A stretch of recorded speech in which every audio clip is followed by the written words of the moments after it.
Assalamualaikum warahmatullahi wabarakatuh. Pada kesempatan ini kita akan memasuki materi derivatif berarah dan gradien. Derivatif berarah dan gradien. Nah, untuk derivatif berarah atau turunan berarah sebenarnya ini nggak jauh berbeda dengan turunan parsial kemarin. Hanya saja kalau turunan parsial kita kan menurunkan atau mencari derivatif itu terhadap masing-masing variabelnya. Misalnya fungsi 2 peubah f x, y, maka derivatif parsialnya terhadap x dan terhadap y. Nah, sekarang di sini derivatif berarah. Kalau kata-kata yang ada arahnya berarti pastinya nanti ada kaitannya dengan vektor, ya kan? Nah, vektor yang digunakan di sini adalah vektor satuan. Tentunya udah pada tahu ya vektor satuan itu apa. Nah, jadi derivatif berarah biasanya dituliskan dengan D, ada indeks vektor U di bawah, artinya terhadap arah vektor U. Nah, derivatif terhadap arah vektor U. F, X, Y.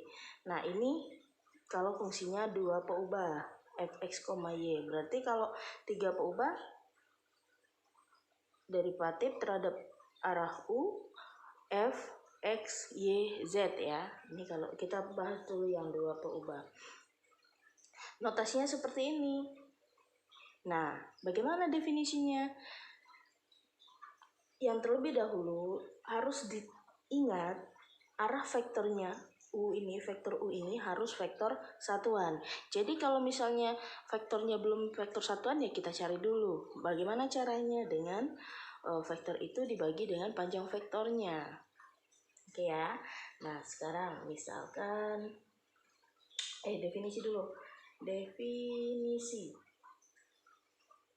Definisi derivatif berarah. Andaikan F ialah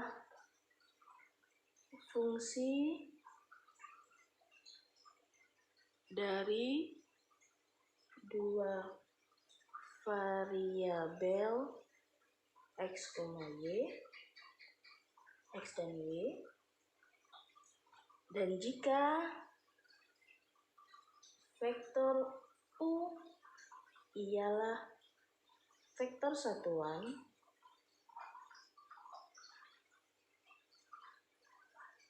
cos theta I ditambah sin theta J,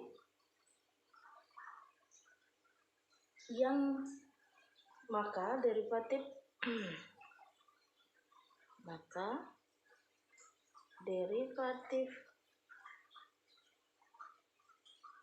berarah dari F dalam arah vektor U ditulis seperti yang tadi, D indeks U F X, Y. Didefinisikan. Nah, jadi definisinya itu turunan berarah terhadap vektor U F X, Y sama dengan limit untuk H mendekati 0 dari F X plus H cos theta. Nah, ini sedikit berbeda. Kalau yang kemarin terhadap variabel X berarti kan X plus H aja ya. Nah, di sini karena ada arahnya, di sini kita perhatikan arah dari vektor U tadi. Nah, jadi H cos theta,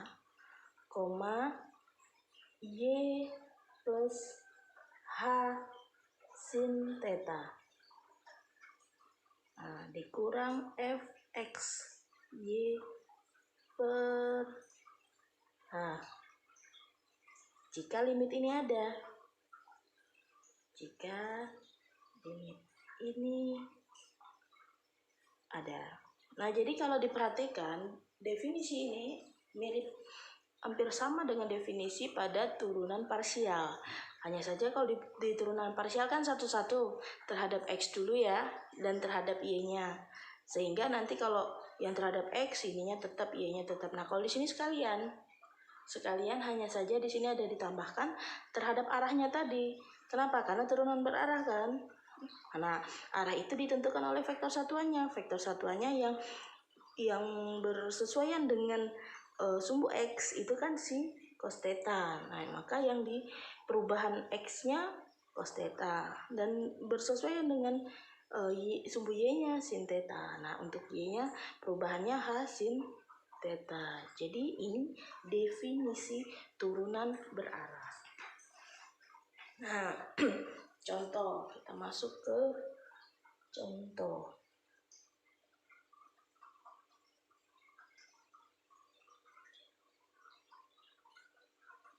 Jika Fx, Y sama dengan 3x kuadrat dikurang y kuadrat ditambah 4x dan vektor U ialah vektor satuan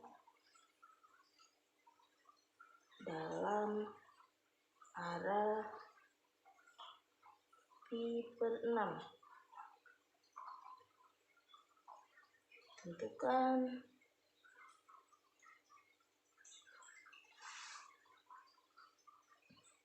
turunan berarah, turunan terhadap arah vektor U dari Fxy. Nah, kalau seperti ini, vektor U-nya yang ditentukan arahnya sudutnya aja. Berarti kita tentukan dulu, bisa kita tentukan dulu vektor U-nya. Kalau misalnya ditanya vektor U-nya ya, kalau vektor U-nya berarti kan tadi vektor satuannya itu berarti cos theta I ditambah sin theta J. Seandainya ditanya vektornya, maka cos pi per 6i ditambah sin pi per 6j.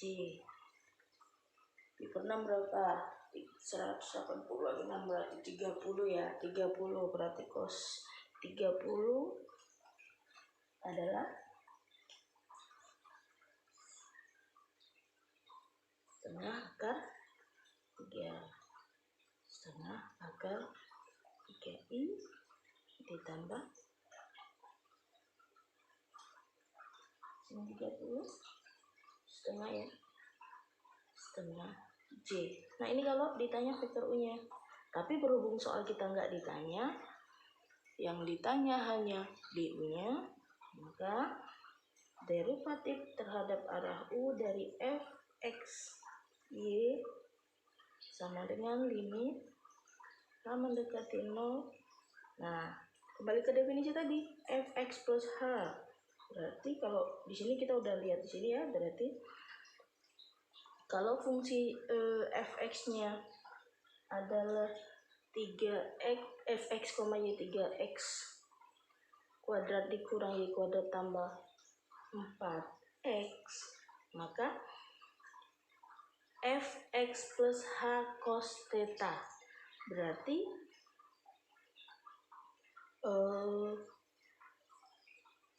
itu kan cos theta-nya tadi setengah, berarti setiap yang X kita gantikan dengan X tambah setengah akar 3H. Untuk yang Y-nya berarti Y ditambah setengah H, kan seperti itu. Berarti ini nanti limit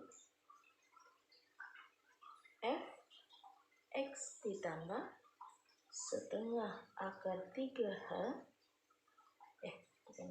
bukan ya, koma Y ditambah setengah H dikurang Fx Y per H ya, sama dengan limit H mendekati 0. Nih fungsinya 3x kuadrat, berarti 3x tambah setengah akar 3H kuadrat dikurang Y-nya ini, berarti Y ditambah setengah H kuadrat ditambah 4x ditambah setengah akar 3H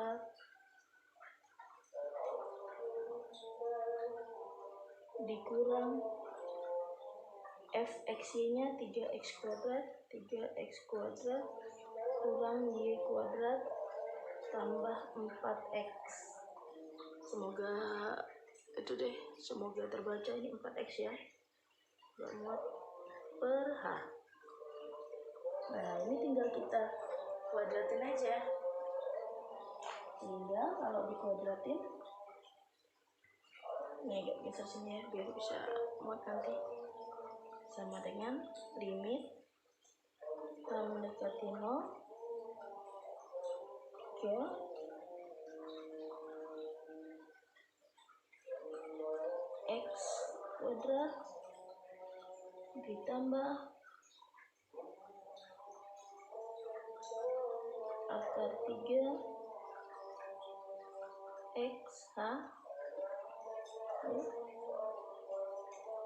ditambah 1/4 kali 3h kuadrat dikurang Y kuadrat, ini masih dikurung, ditambah YH ditambah 1/4 H kuadrat ditambah 4x, langsung saya kalikan, tambah 2 akar 3H dikurang fungsinya ya, dikurang 3x kuadrat dikurang Y kuadrat ditambah, ini masih dikurung, tambah 4x per H, sama dengan, saya geser lagi karena nggak muat, limit H mendekati 0, berarti ini kalau kita kalikan 3x kuadrat ditambah 3 akar 3xh ditambah